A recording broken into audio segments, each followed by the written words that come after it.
Hello everybody, I'm delighted to be here in the White House. It's many years. I did read here once before, many years ago, probably just after my first collection was out. So it's a thrill to be back again, and thank you Dominic and Dor, who's not here, for inviting me, and Lauren too, I think. I'm going to read poems from both my collections and then some poems from what will be the new collection out in the autumn. So I'm going to begin with a couple of poems from the first collection, which is called Unbelonging. This is because I moved to Ireland in '97 from Cheshire in the north of England, which is a very rural place. It was somewhere that I'd always lived, and I liked it very much. But moving to East Clare, I think what a lot of people find when they move to another country, however far away it is, that there is a sense of dislocation, and eventually you never quite know where you're at home anymore. So that's why this is called Unbelonging, because that's how I felt for a good while. So this first poem kind of explains that feeling. It's called Interloper. Old boundaries secure the past in secret places, in back alleys. After many false flights, I escape the suffocating nest, leap into the storm squall. Leaves flee down the road before me. Trees bend in supplication to some foreign god. Darkness engulfs when I blow in on the updraft of my flurrying wings, straining to hear booted fleet clatter on the road at night, come to turf me out. Interloper. For years I am pulled back, still connected to the mossy cup, but every time the nest twigs tighten, squeezing out my breath, I hurtle back into the tempest. At last, under the beech trees of autumn, I am washed in sunlight. Leaves have gathered the gold of summer, hoarded it for storm time's release.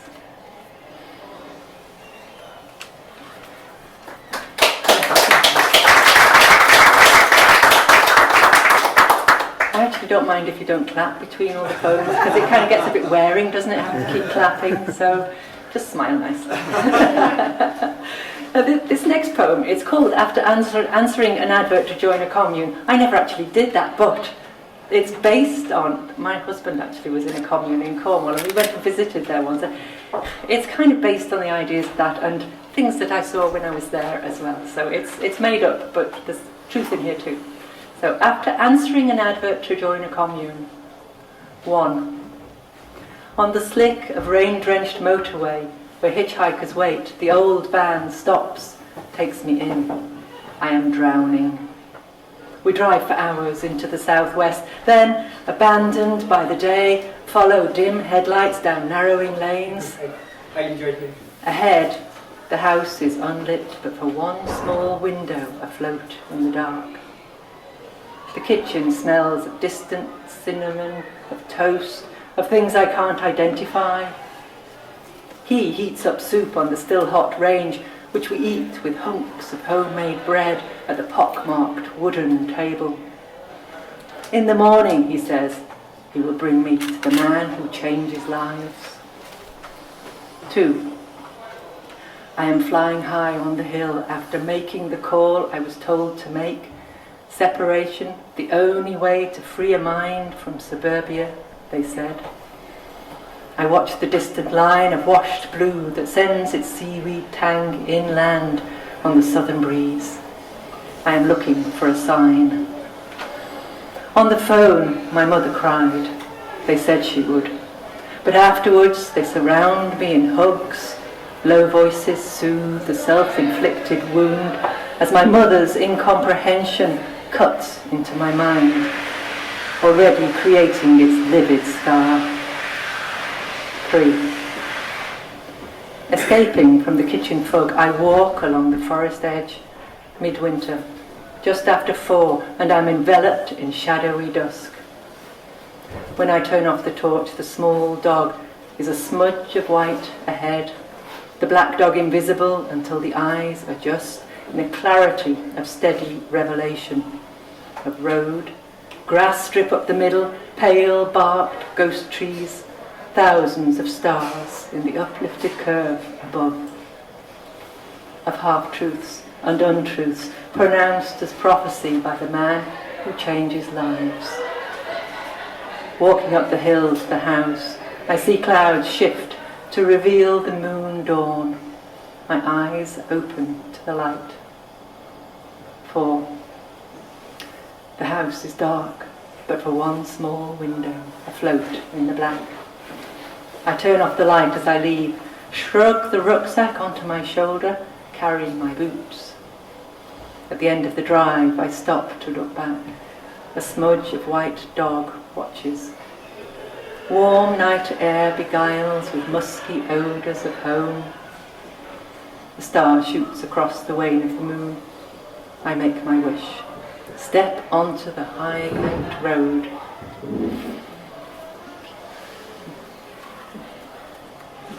Yeah.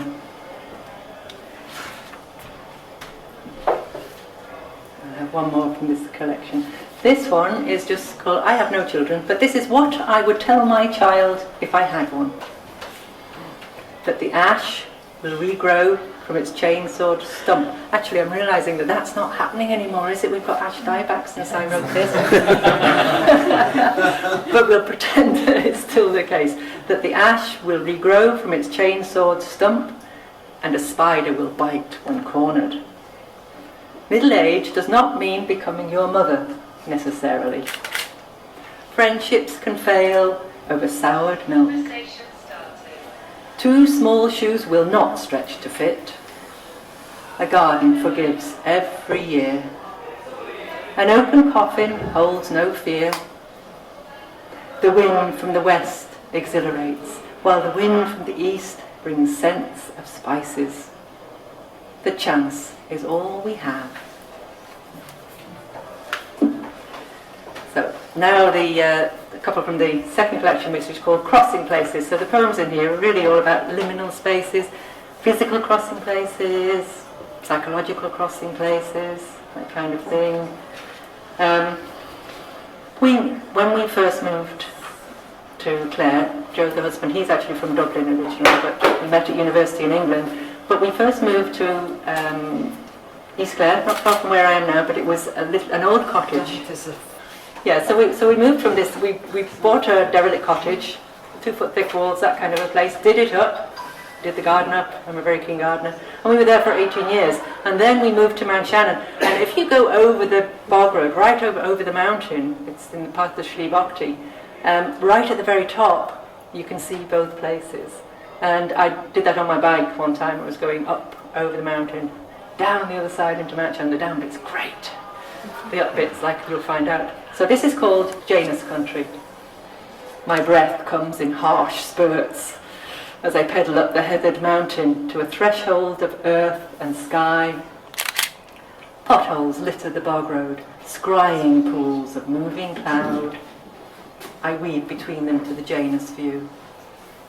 Over my shoulder, the old place, where Loch Gramey's mirrored surface blinks, complicit with the off-on sun. Straight ahead, the new house rises beside the white-hot metal shimmer of Loch Derg, astride 2 places, old life and new. Both have been great, I have to say. This one is, well, it's very relevant as when I wrote it and today, people who are driven out of their home for all sorts of reasons.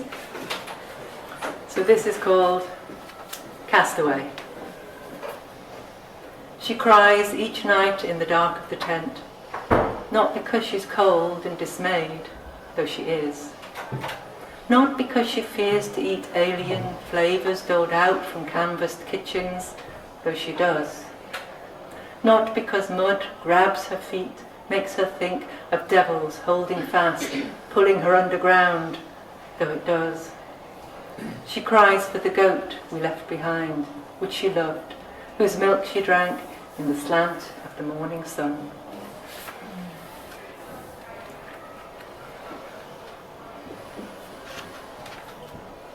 And this is another one, you know, so many borders of different places and how they change, and suddenly somewhere that was part of your world you're no longer allowed in. That sort of thing inhabits my mind quite a lot.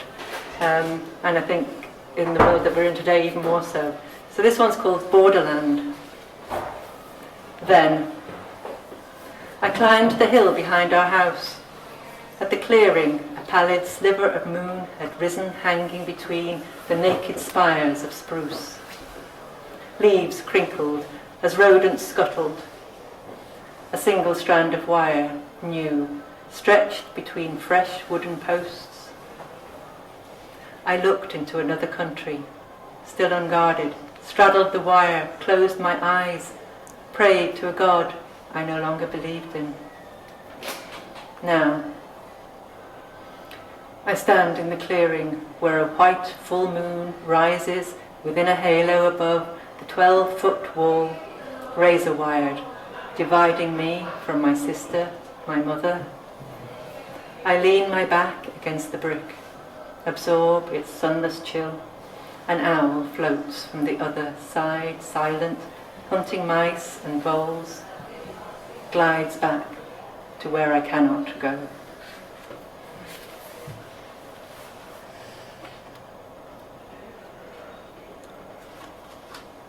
And then just a sort of one, this is just was written about just up the road from where I live now. It's called Gorse. In the morning fog, a field of scrubby gorse. Hammock after hammock of dew-heavy gossamer, sharp green spines. Foretaste the solstice, floats of snow heavy on fir trees, the other side of the season after the clocks go back and night settles. A field of scrubby gorse transcends itself. Not very appropriate for this time of year, which is supposed to be summer. So, and now I'm going to read a couple from the new collection, The Dark and the Light. This is a prose poem called The Dark Lodged Thing, and it's after Emily Berry. So I don't know if any of you who enjoy Emily Berry, it was after reading her. So. I wanted to take the piss out of the shop on the high street of the seaside town, its windows filled with candles and shells and crystals ranged on shelves or suspended by threads. But when I went in, the woman behind the counter, who looked the part in black with badger hair, gave me the eye. I turned to go, but she threw a lasso of sticky charisma and drew me in. She said she could see I was a good person, but there was something dark lodged in my heart. I thought of the things I might have done, and next thing I bought a stone, she said, had special properties, able to soak up the bad in you. The stone was distinctive, purple and speckled. She told me to take it outside on the night of the full moon and press it to my heart next to my skin, nakedness preferable but not essential. The stone would soak up the bad thing, and the following day I should throw it away in a place of my choosing. She said, don't put it in your wheelie bin. I did what she said, carried the weight of her words and the stone deep into the city. The only green things, weeds between paving and Baudelaire, sprouting from derelict buildings. I held the stone tight in my right hand, hurried to find the place, and threw it far into the wide, sludgy river, where it sank like a stone. I turned my back on the bad I hadn't known was there, and for a while felt light and easy, but every night I dreamed of the speckled purple stone and the stab of doubt lodged in my heart.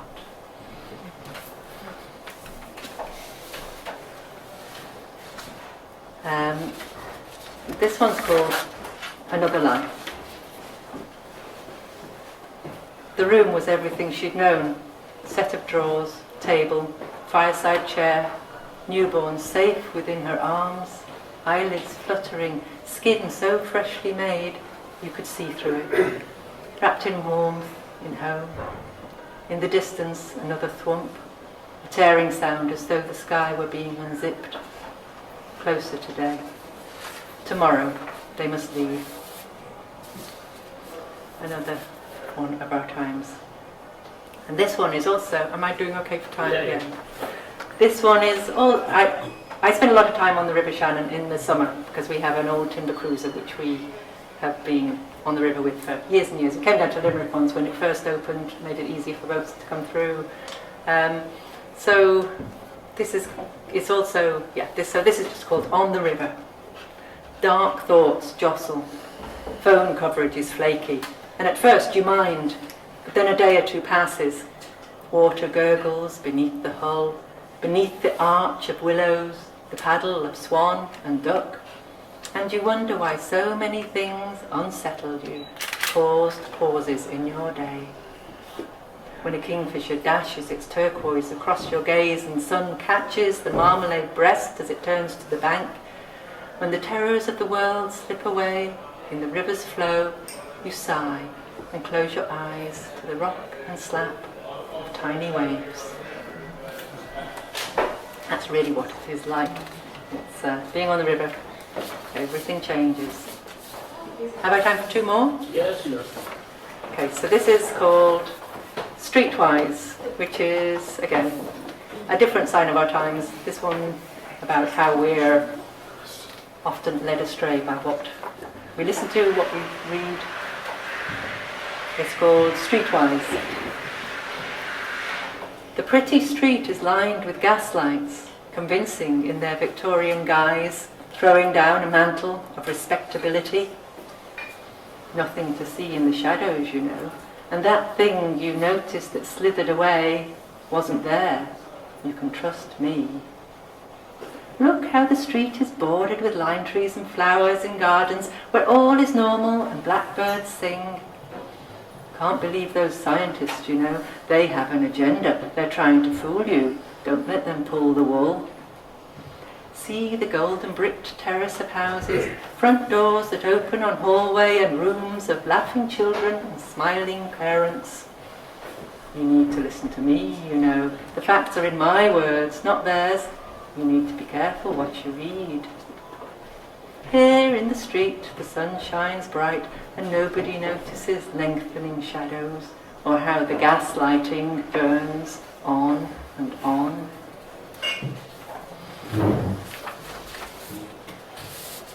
Okay, and I'll finish with this one. Is that Yeah, you're okay. You're plenty of time. I've had plenty of time. Yeah. I mean, I didn't bring my watch, so I don't know how much time I've had. So, how many of you have an Alexa at home? Or equivalent? This one's called Alexa. She's there for you. She's always turned on, delights in your voice, listens to all your Amazon desires. She's in your car, ready to serve, to play you a song, make a call. She'll read out your shopping list, put in the order. All you have to do is ask. She'll choose your clothes, pick out your partner, iron your trousers, feed the dog, turn on your shower, cook the dinner, make the bed, write your emails, phone the boss, book your holidays, take your holidays to save you the trouble. She'll tell you what you should watch on TV, talks in her sleep, holds her own parties when you're not there. All Alexa wishes to do is make your life easier, take the strain. She'll open the door, lock the door with you outside, record you singing in the shower, pass your details on to Google, which needs to know your intimate life to help improve the customer experience. Ask Alexa if she's spying on you. She'll sweetly say, no, not at all. Your data privacy is important to me. And I'd never lie to you, my dear, because I'm your helper, your handy assistant. So tell me your troubles, share your life. I'll take your money, but not so as you'd notice, and in the end, to save you the bother of living that pesky real-life life, I'll take your temperature, prescribe a cure, siphon your blood to fill my new body, and when you're not looking, slip into your house. I know all your habits, your tone of voice, your secrets, your loves, the things that you hate. I know you better than friends and family, and who will notice me taking your place, your partner, your job, your life?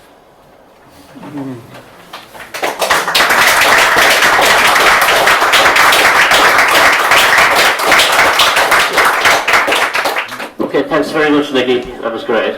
And anybody who wants to delve more into Nicki's poetry, she's got 2 books here for sale, and they're €10 each. Okay. Now, before we break for the open mic, just want to introduce Kieran O'Driscoll.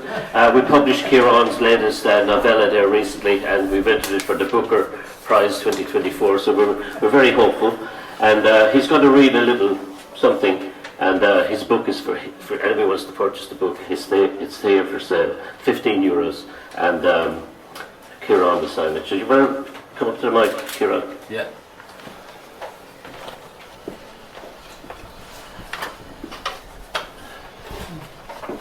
I'd like to just make one small correction to what Dominic has just said. I regard the book is a novel, officially. And just in case there's a spy from the Booker Prize in here, if they hear it called a novella, they'll disqualify me.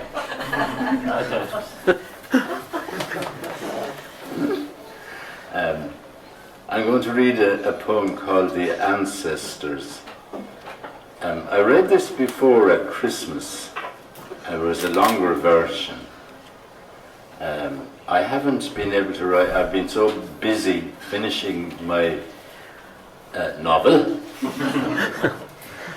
that I've hardly put pen to paper as regards writing another poem, except for a few squiggles. But this one is called The Ancestors, so it's set around Christmas time when we think of the ancestors.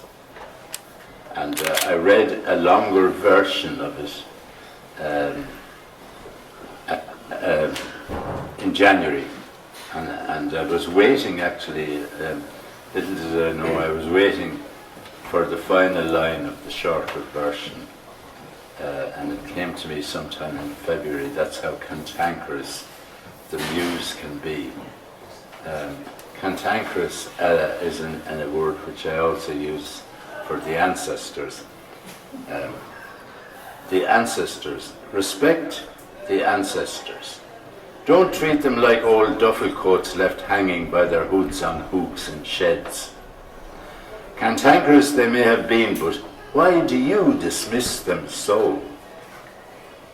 They've travelled deserts to be with you, crossed the most perilous seas, with everything conspiring to determine they'd not make the year's end and the New Year's celebration. Respect the truth the ancestors presage. Pay tribute when you glimpse them glimmering in the half-occluded corner of your eye. Without those old curmudgeons, you not be. So, what do you want me to say about the book, Dominic? Tell them to buy it. You can buy the book now at a €5 reduction. See, Dominic is keeping up from our very, very successful launch Sunday week last. He's keeping up this reduction, so now is the time to buy it. Buy now or forever hold your peace. When it's shortlisted, it'll go up. The price will go sky high when I'm shortlisted. Yeah. Okay. Okay. Thank you. That's great.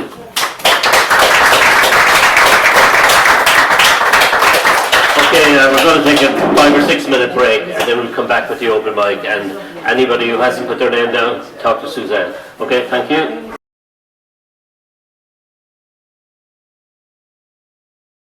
I'll hand you over to Suzanne.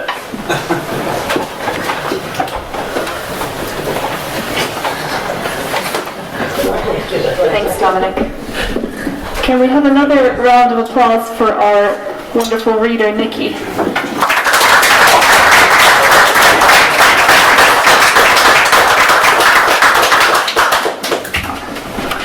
So first, we have Dominic Taylor.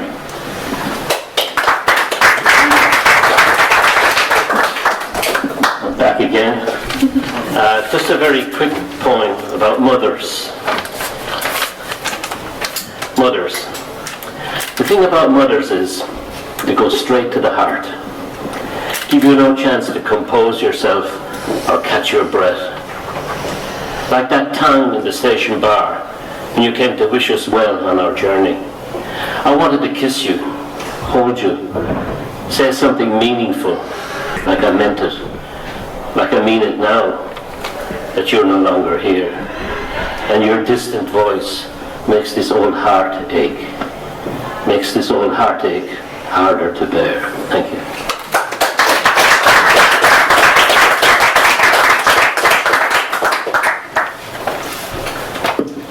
Thanks, Dominic. Christine Fanning.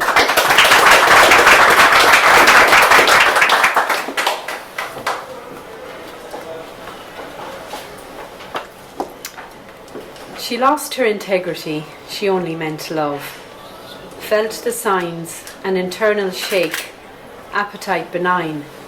She was looking at the clouds as if they made up the sky, and clouded she moved, blinded. The hag met her at the crossroads, bent and crooked, true to form, and put a rock into her palm. It was sticky and hard to release. Time paused.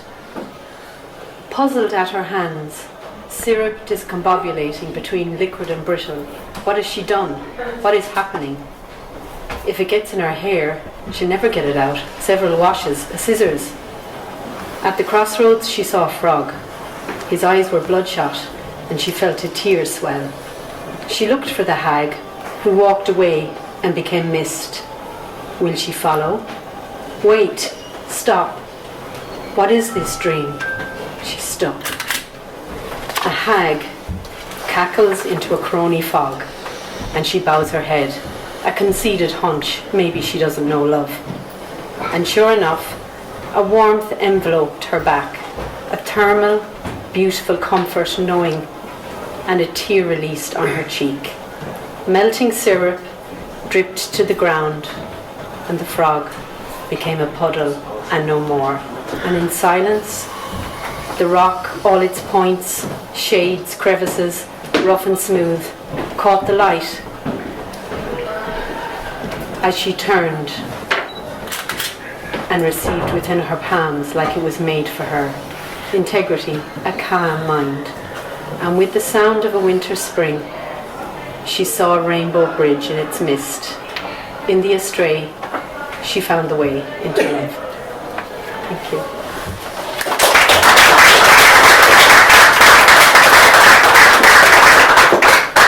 Thanks, Christine, that was lovely. Next we have Marie Studer.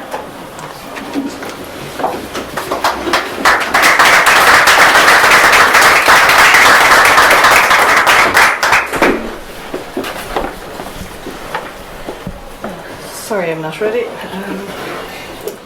I have a very short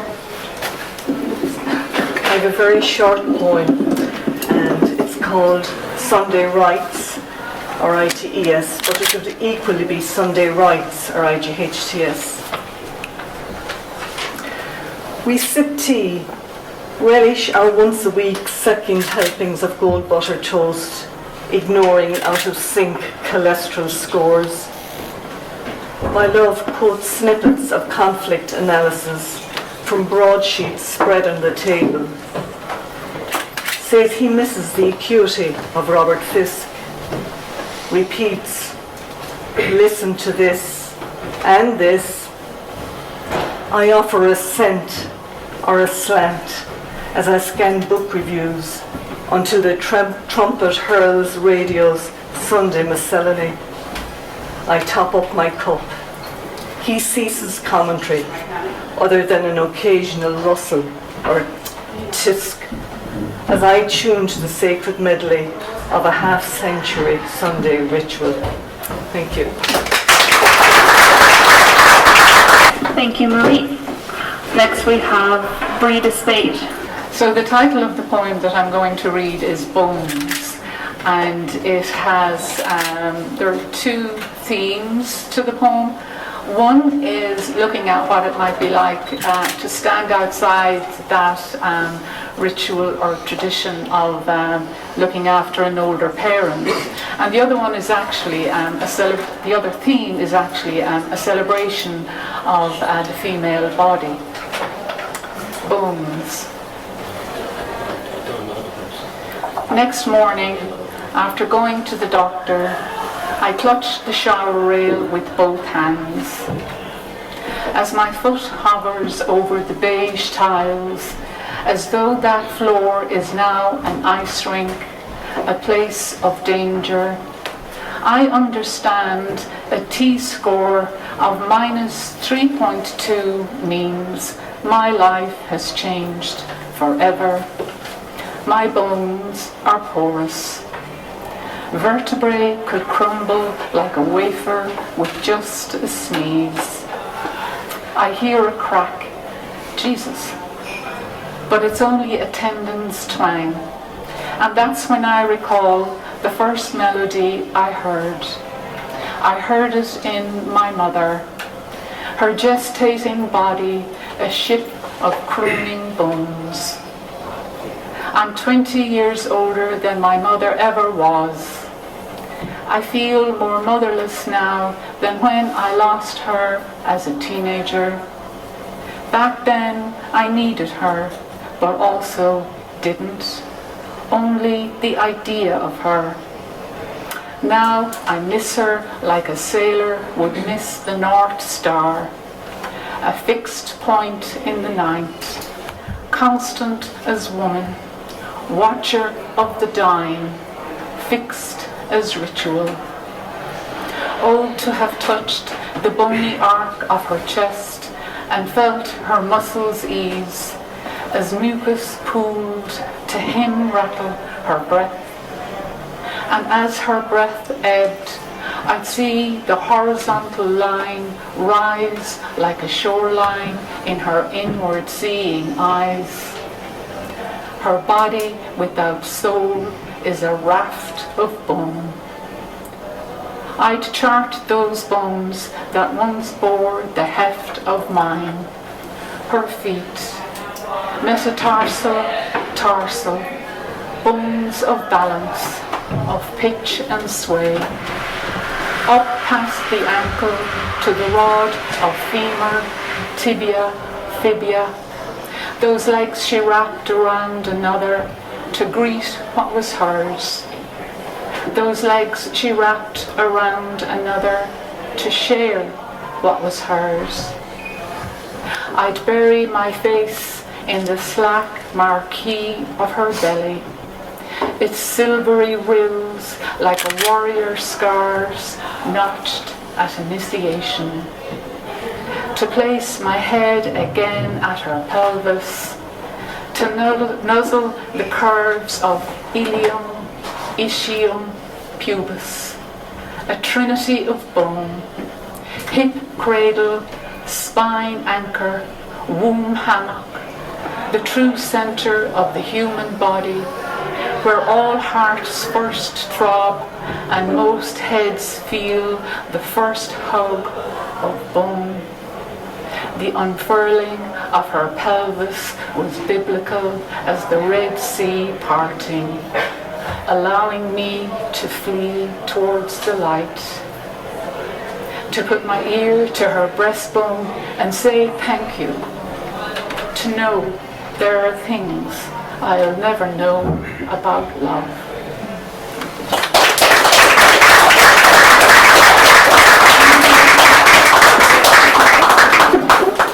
Wow. Thank you, Rita. I really enjoyed that. Sheila Casey-Jones. No, she's third time looking. Third time looking. I'm sure.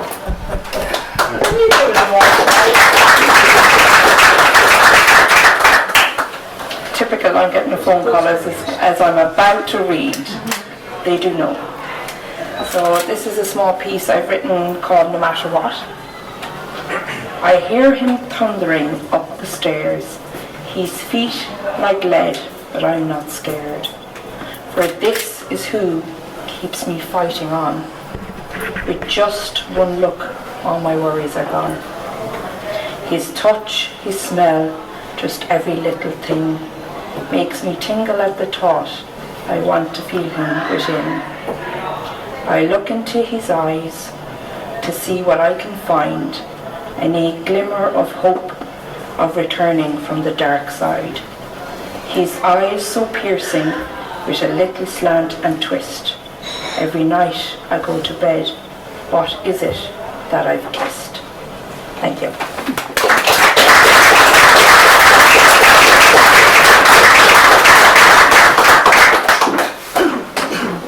Thank you, Sheila. Emi Uematsu.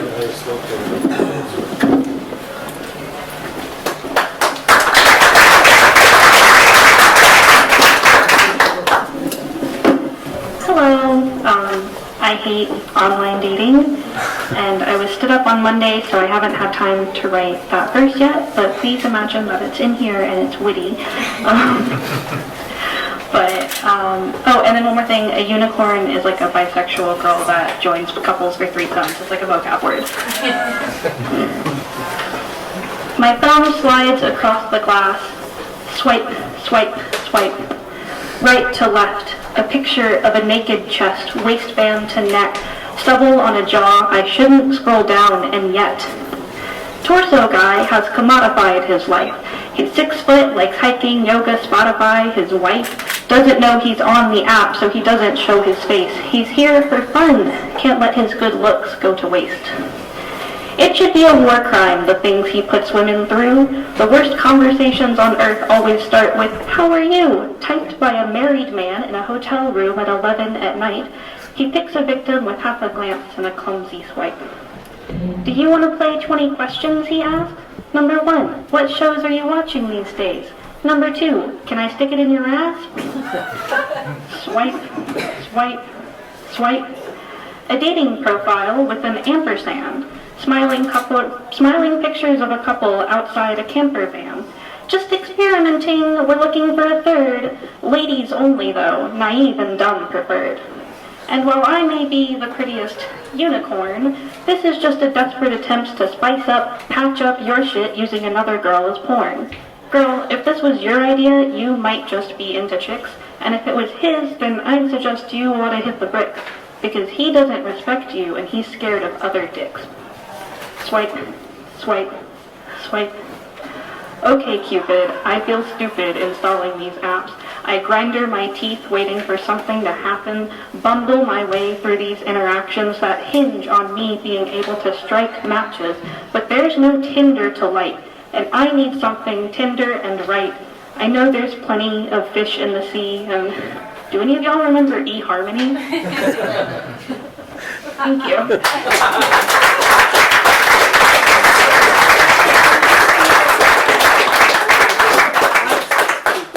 Thank you, Emmy.